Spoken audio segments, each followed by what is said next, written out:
But today, I'm the greatest of all time. Thank you.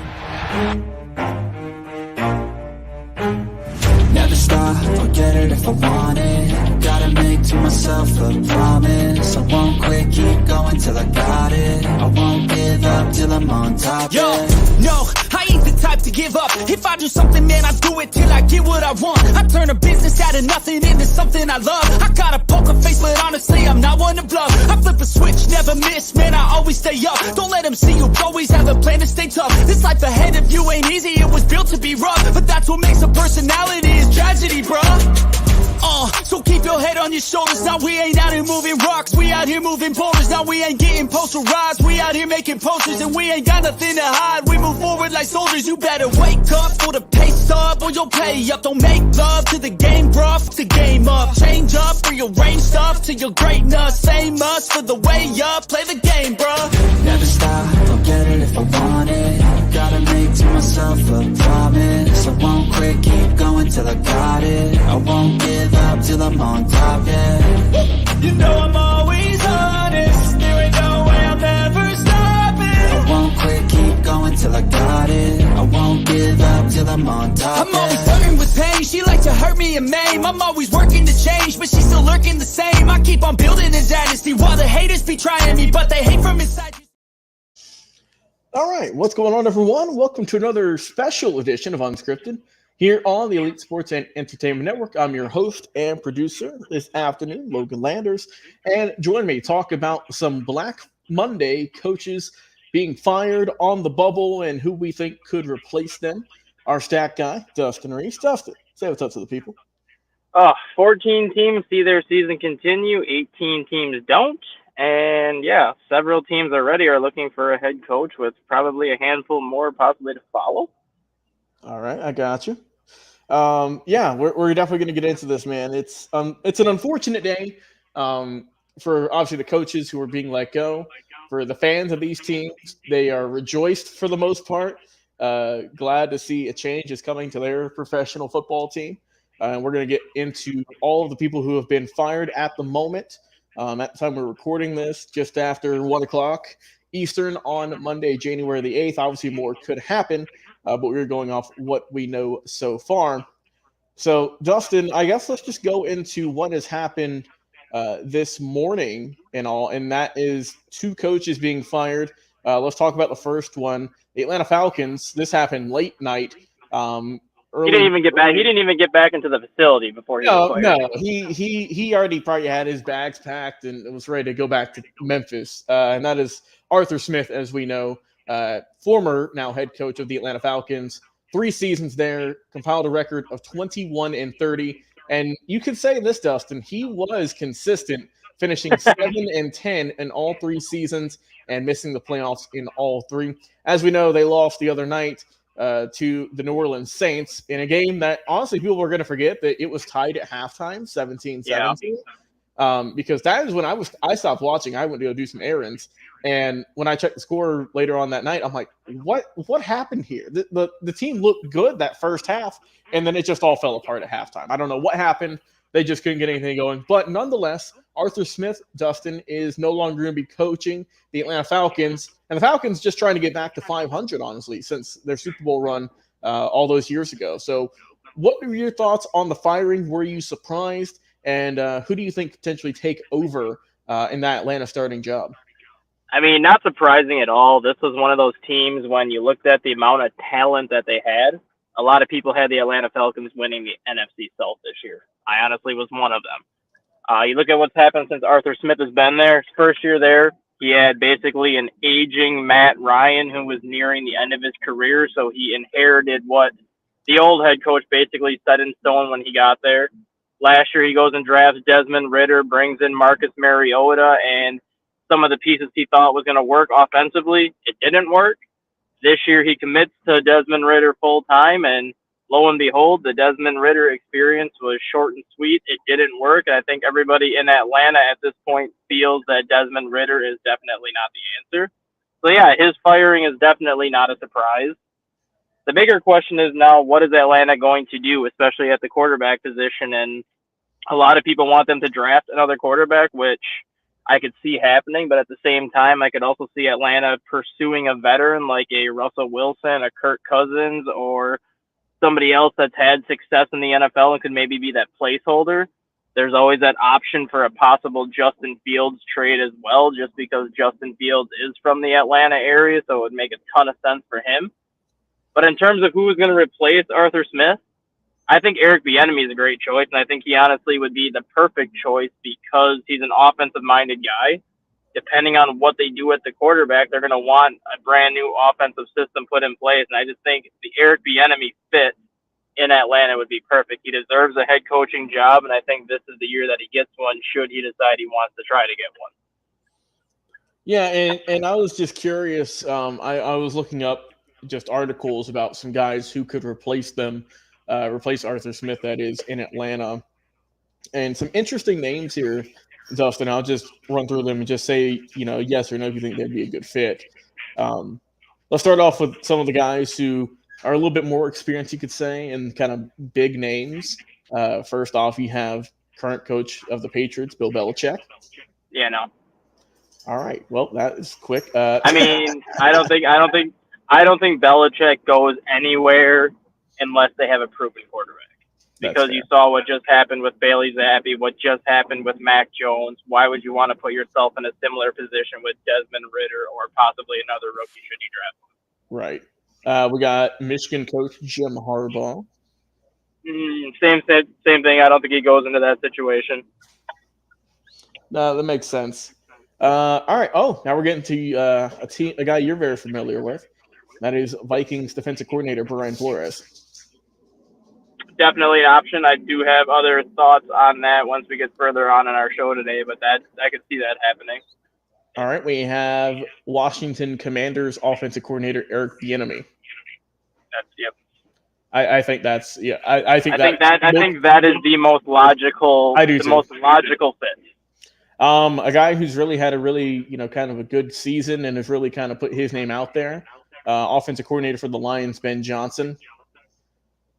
I agree. My only fear on that is he's 32, maybe 33.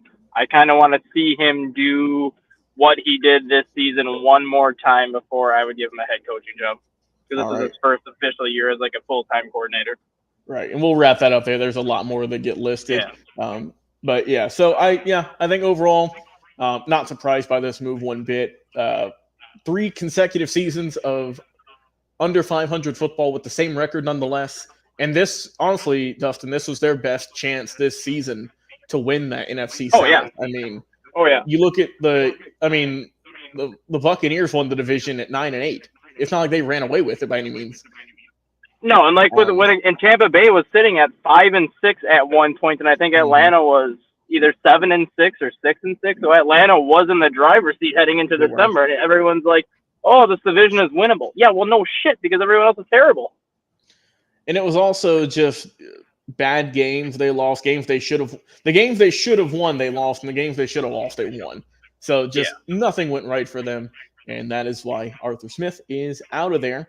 And he said Arthur Blank, the owner, they'll be looking for a head coach immediately, which obviously makes sense. And then the other coach that has confirmed to been fired, one that we also, I could say, kind of saw coming, Ron Rivera, no longer going to be with the Washington Commanders. I think that's kind of been expected, obviously, with the change in ownership that occurred earlier in the season. Typically, you see if a team underperforms, they'll 9 times out of 10 get rid of their head coach and just get a brand new regime in there. So question for you then, who replaces Ron Rivera, and do you think the moves keep going in the front office? Do they just kind of clean house and start fresh in 24? I give Ron Rivera a ton of credit for sticking it out this season in Washington, just because this entire season for him has been a dumpster fire. I'm not going to sit here and say he's an amazing head coach, because he's kind of right around a 500 coach at best. I think after this season, he might be below 500 now. But he had a good decade of success with Carolina. He got Carolina to the Super Bowl, got Washington into the playoffs a couple years ago in his first year as a head coach there. So it's not like he hasn't had success before. I think just with this whole Washington Commanders organization, the Dan Snyder situation before he was forced to sell the team, he was just put in a tough situation. And credit to him for trying to keep this team afloat. It just got to the point where they didn't have enough talent. They just did not have enough around him, especially when you get rid of Montez Sweat and Chase Young at the same day, hours apart. You kind of know the direction your team is heading in at this point. In terms of who's going to replace him, I do expect Washington to interview Bieniemy, just because you look at the improvements that Sam Howell made this year. Yes, he led the NFL in interceptions, but he also led the NFL in average passing yards per game. So Sam Howell kind of took that step forward. So I do expect Bieniemy to get an interview there. But at the same time, I also think Washington could completely clean house not front office, but coaching staff all the way down and bring in a fresh face, bring in somebody new to just try to change things up there. Mm-hmm. But if you're looking at that, I really don't know too many options at this point. I mean, like you mentioned before, Ben Johnson could be a possibility. Mm-hmm. Bill Belichick, same thing. But unless they're going to stick with Sam Howell, I don't know if Bill Belichick even wants to go into that situation. But the one guy that I would keep an eye on, I can't remember his name off the top of my head, but it's the Eagles offensive coordinator. Yeah, I'm not sure off the top of my head right now. But yeah, he's been rumored to be in on several head coaching openings should any team want to interview him. Depending on how fast Washington wants to move on their coaching search, they may want to get an interview with him like during the playoffs when you can or right after their end. But he's the name that I would keep an eye on in Washington. And that name is Brian Johnson. He is the coordinator for the Philadelphia Eagles. On the internet, Brian Johnson would be my guess if they go with an unproven guy. Kind of another, I guess you could say, unproven guy. I see Bobby Slowick here, the Texans offensive coordinator, who really, I think, as a team, had the most impressive season. I mean, they went from the top 5 pick to in the playoffs. I mean, that's impressive. That is super. Well, the young core also. It's not like they have a bunch of vets on there. They have a very young core. They have a rookie quarterback. Another guy who has ties to Washington, and that is Shane Waldron, who was the offense coordinator out there in Seattle. He was with Washington back in 2016, and he was also with the Rams whenever Sean McVay was doing his thing back in the middle 2010s. Yeah. I see one here I know Jay is going to not enjoy. Dan Quinn, defense coordinator for the Cowboys. Yeah, that's another name that you have to wonder how long he's going to stay in Dallas. Especially and also Dan Quinn has that head coaching experience, obviously, we know with the Falcons. So you got to think he's going to want to, if given the chance, he'll want to get back as a head coach. Because, I mean, since I'm in Atlanta, I saw a lot of him, and he wasn't awful. I would definitely would have wanted him over Arthur Smith. Oh, yeah, definitely. But, yeah, that's how it is. So, once again, Ron Rivera, no longer in the league. Does he go anywhere else, or do you think he kind of hangs it up? I think he takes a year off. Okay.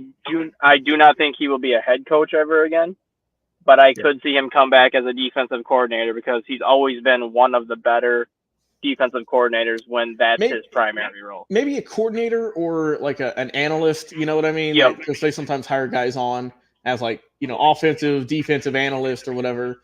Special coordinators, like guys who don't want like all of that burden, but they still want to be involved. I could definitely see that. But at 63 years old, only having one winning season in his last 6, I don't think he gets another head coaching job at this point. No. And like so those are the ones who have been fired. Also not a coach who's been fired, but a general manager. The Carolina Panthers completely cleaned their house. As we know, they got rid of Frank Reich earlier in the year. Now they've got rid of their general manager, Scott Fitterer. So, I mean, honestly, I thought the Panthers would have had a competitive season. I don't know if they would have, been favorites to win in the NFC South, which is we saw the weakest division in football. But I didn't think they were going to be the worst team in the league again. Well, I thought they'd be halfway decent. Yeah, this all falls on the GM, and I don't know if you remember the reports that came out several months ago when Frank Wright actually got fired. Frank Reich never wanted to draft Bryce Young. Yeah. Frank Reich actually wanted C.J. Stroud. He was sold on C.J. Stroud, but it was the GM who overruled him and basically drafted Bryce Young. Well, guess what? That decision cost you your job. So we you are saw no what longer happened in year one, at least. Yep. C.J. Stroud has the one up for sure. C.J. Stroud is going to win the Rookie of the Year for offense. If he doesn't, I can't believe it. He'll get it. Yeah, and I mean, like the only other one that has a shot is Puka Nacua, but but I think you can't downplay what Stroud has done, especially as a quarterback. Which I mean, obviously, I think they're going to look heavier into since he is, the leader of the team, the guy who controls the offense and whatnot. I think that Stroud definitely deserves that award for this upcoming season. And when you look at the Carolina Panthers situation, obviously they need to find a GM first, right, before they can find a head coach. Yeah, which I mean, that's hard for us to say who would be a good fit because obviously. Well, I have one. Well, who do you have? I have Louis Riddick. Oh, where's he at? Is he in? He's still an analyst on either Fox or CBS. I can't remember, but he was actually one of the 3 finalists for the Bears GM job 2 years ago. Before they gave it to Ryan Poles. So I could see Louis Riddick definitely getting another look, especially with how familiar he is with college level talent because he does a lot of college breakdown shows close to the draft. So that could be a reason why Carolina brings him in there. But the biggest problem the Panthers have right now is they don't have a first round pick, which would actually be the number 1 overall pick, which goes to the Chicago Bears. So finding any coach to come into their current situation is not going to be easy. So for that reason alone, if I'm the Panthers, I just keep Jim Caldwell, honestly. Mainly because Jim Caldwell had success in Detroit. He had success in Indianapolis. And he's a guy that's like 67 or 68 years old that knows he's not going to be the long-term answer as a head coach. But at least he can stay in Carolina for another year or two, stabilize the organization, help rebuild the organization, and then hand it over to the coach that they want to be the leader of that franchise long term. So if I'm Carolina, I just give the job to Jim Caldwell for the next year or two and go from there. Yeah, and I do see rumors from a lot of outlets saying that the Panthers are heavily expected to go after Ben Johnson, a name that just keeps getting brought up. Which, look, like you said, if I'm especially a new head coach, potentially first time coaching, I don't think I want to go to Carolina. I know I wouldn't touch that job. The reason being is because they had Frank Reich, who was a veteran. You could say he's been around the game for a long time. He signed a massive deal. He got fired not even midway through the season. And then the previous head coach, both these guys are still on the payroll for multiple seasons, Matt Rule, a lot of expectations out of him, and they didn't do anything with him. So I think that if anyone was to hire maybe in-house or just get a veteran coach, it would have to be Carolina because they just need some form of leadership to guide this very young team. I don't know if it's the youngest team in the league, but I know it is one of the youngest teams in the league. No, I think the Packers are the youngest team. I know the Bears are the 3rd youngest team. Yeah. But I think Carolina's in that top 5 too. They're the thing that hurts. Adam Thielen really brings that one up. And you got Adam Thielen, who's like 34. You have DJ Chark, who's like 28, 29. Yeah. And then their tight end, I think, is like 30. So those 3 right there really hurt that team. And then they also have is that Burns on the defensive line, who's like 33? Yeah, Brian Burns. Yeah, so those 3 right there kind of hurt that average age a little bit. Yeah, I got you. All right. So let's look at some of the teams who might have interim coaches at the moment and are looking to go full-time. So obviously we've talked about Atlanta. We've talked about Carolina. Talked about Washington. There's 2 teams out there in the AFC West who are looking for full-time coaches. And that is going to be, first off, let's start with the Los Angeles Chargers. To me, Dustin, the Chargers are a team who have been kind of stuck in neutral for many seasons now. It's a team who a lot of people have pegged them to be maybe that next team up in that division, someone to potentially upset and uproot the Kansas City Chiefs, but they just have not lived up to expectations. Obviously, it didn't help this season with Justin Herbert going down due to injury. But I mean, it's hard. It's a case we're seeing kind of more and more in today's NFL of just poor offensive line quality, just getting your quarterback killed. And the Chargers they've just been kind of stuck in the mud. They take one step forward, but then 3 steps back. And that's how it's been for I don't know how many years now. And that's how it's been because Brandon Staley doesn't kick field goals or punt. And that is why Brandon Staley does not have a job. Exactly. So who are some good fits for the Los Angeles Chargers? Because I'm gonna honestly say this is a package deal, and I think it's one fit. I think it's a package deal, and I think it's the only situation that makes sense. Look at the quarterback that's with the Chargers.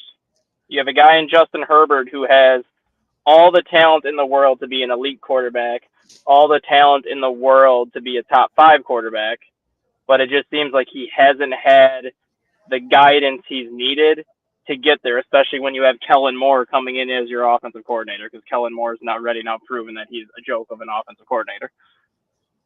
So what about having Bill Belichick come into Los Angeles to be the head coach, bringing Brian Flores with him to be the defensive coordinator, and bringing Josh McDaniels to be the offensive coordinator? That is a heck of a package deal. You look at the most success the Patriots have had, it was those 3 running the show. And I mean, honestly, I think the Chargers are a team that just needs a whole new just everything for the most part in terms of not on the field. Obviously, you can improve there, but front office, drafting, et cetera, because, like I said, you just look at it. In 2022, they went 10-7. They lost in the wild card playoffs in a game they should have won. Yep. And then this past year, a lot of expectations on them as well. They finished with the worst record in the AFC West at 5-12. Yep. I mean, I look, man. I'm with a lot of people. I thought this team was going to take a good leap, but they're not there yet. They're not there yet. So obviously, Brandon Staley was not the guy, and Dustin, a very bold move. But sometimes that's what you got to do to get your team where they need to be as a franchise. And why not? Let's keep it in the AFC West to round things out here. Antonio Pierce, as we know, is the current interim head coach for the Raiders. Do you think he stays as that role? Do you think he becomes a full-time coach? Or do you think he goes elsewhere? See, this is the toughest one for me because the Raiders were in a similar position with this a couple years ago with Rick Bisaccia after he took over for John Gruden, where everyone expected Rick Bisaccia to get the job, including myself, and then all of a sudden you hear that Josh McDaniels got hired. I'm just like, what did Bisaccia do to lose that job? Because if anything, he's the reason why they made the playoffs. You have the same situation this year. Everybody in that organization loves Antonio Pierce. Team loves him, and you can see by the way they play that they love him. But if Jim Harbaugh becomes available, and if Jim Harbaugh has any interest at all in coaching the Raiders, which if you look at every report out there, it's clearly out there that he does have interest in coaching the Raiders, it makes it almost impossible for a team to pass up on Jim Harbaugh. And that's kind of right now where I will say Antonio Pierce keeps the job if Jim Harbaugh does not become available. But if Jim Harbaugh does become available, I expect the Raiders to get Jim Harbaugh. All right. And since we got a few minutes left here, Dustin, I'm just going to throw a name of a coach out there if they're potentially on the bubble, on the hot seat, and just let me know if you think they will get fired at some point, either today or during the off season. Mike Vrabel out there in Tennessee. No. I think what Vrabel has done in his first 5-6 years in Tennessee, he's going to be okay having one bad season, especially when you look at Ryan Tannehill getting hurt. Will Levis missed time. Derrick Henry missed time. It was kind of one of those seasons where nothing went right. But then you look at how they played against Jacksonville yesterday. He shows that he still has that team behind him and that the team is still capable of being a playoff contender when everything is right. So I do expect him to for sure be back next year. All right. How about let's go with 2 teams in New York. First off, the Jets and Robert Saleh. Saleh saved because of Aaron Rodgers' injury. Yep. The entire team was built around Aaron Rodgers this year. The entire organization put all their chips to the table for Aaron Rodgers this year, and the guy played 4 snaps. Yeah. So Robert Saleh has Tough a luck. free pass, and it's make or break for him next year, though. No, for sure. All right, what about Brian Daboll? Same thing. First-year head coach last year, made the playoffs. Re-signed Daniel Jones, but that was not his decision, I don't think. It was more so the ownership. Yeah. And I think this year especially, they're not going to get rid of him because you have the whole, is Saquon Barkley going to be back?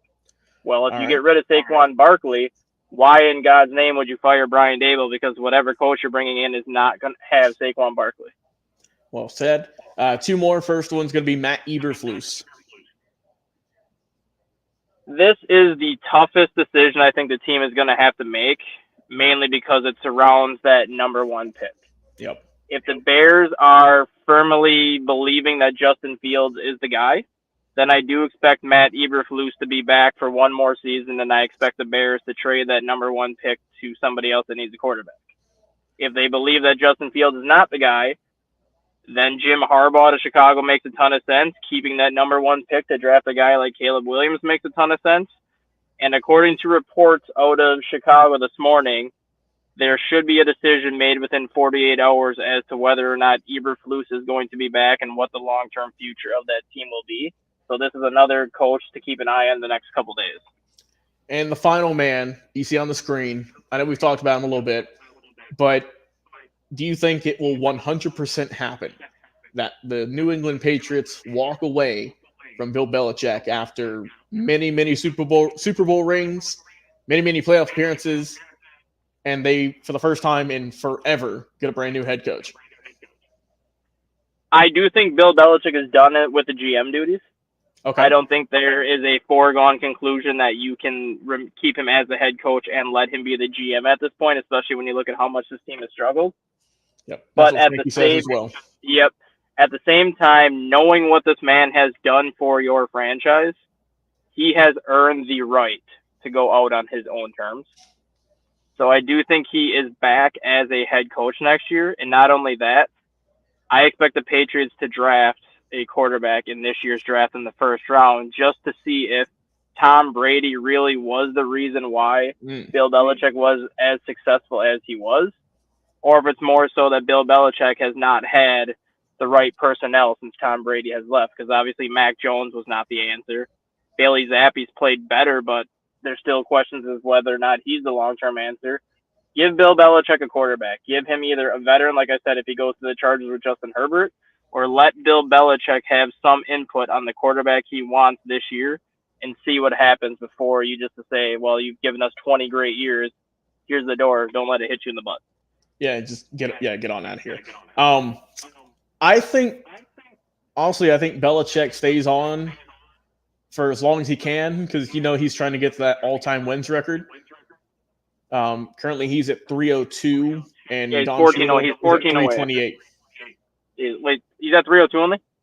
I believe so. I might be wrong with it. I thought somebody said he was only like 14 wins away this morning. I'm about to say it might be a little less, but regardless, he is close to that record. He is very close. Yeah. So we'll see what happens. Like I said, I think he'll be relieved of his GM duties, but I think he will ultimately stay on as head coach. And real quick, Frankie believes they will go with Jaden Daniel, the outstanding rookie out there in LSU. We all know he's done out there tremendous work for the young man. Well, Dustin, it has been a fun show, my friend, talking some Black Monday, some coaches being fired, who we think might be fired, and who we think might replace them. Always, it is a pleasure, my friend. If you guys want to check out any of our other work, check us out on our social media platforms, available on our link tree in the description of all of our episodes, Facebook, X, TikTok, YouTube, and on Twitch. And also, we are on LinkedIn, so you can connect on a professional level and come work for the network, come get some on-camera experience and whatnot in. We are hiring, so thank you all for that. As always, Stat Guy Dustin Reese, a pleasure each and every week talking sports with you. I've been your host and producer, Logan Landers. Enjoy the rest of your nights, everyone. Enjoy your days. And like I said, College Football National Championship is tonight, so go out there, enjoy it, and we'll see who wins. We'll talk to you guys again on another episode. We'll see you soon.